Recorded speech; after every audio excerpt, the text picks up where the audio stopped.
Welcome to our channel. If you need to update federal security standards and logins for your records, follow these step-by-step instructions to maintain secure access to government systems. Step 1.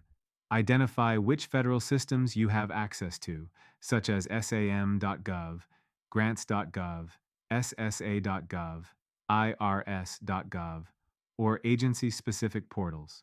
Each has its own login credentials. Step 2. Enable multi-factor authentication on all federal accounts that offer it. This additional security layer typically requires a code from your phone in addition to your password. Step 3.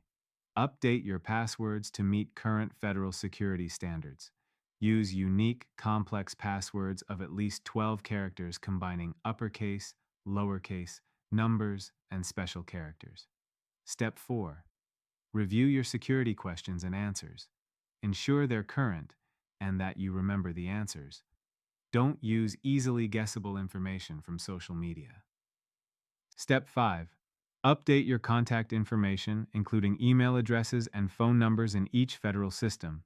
This ensures you receive important notifications and can recover your account if needed. Step 6. Check for and complete any required identity verification updates.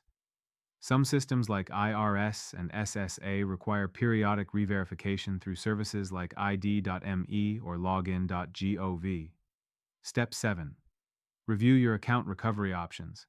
Add backup email addresses and phone numbers so you can regain access if your primary contact method changes. Step 8. Document your federal account information securely. Keep a record of which agencies you have accounts with, your usernames, and where you've stored recovery information using a password manager for secure storage. Don't forget to like this video and subscribe to our channel.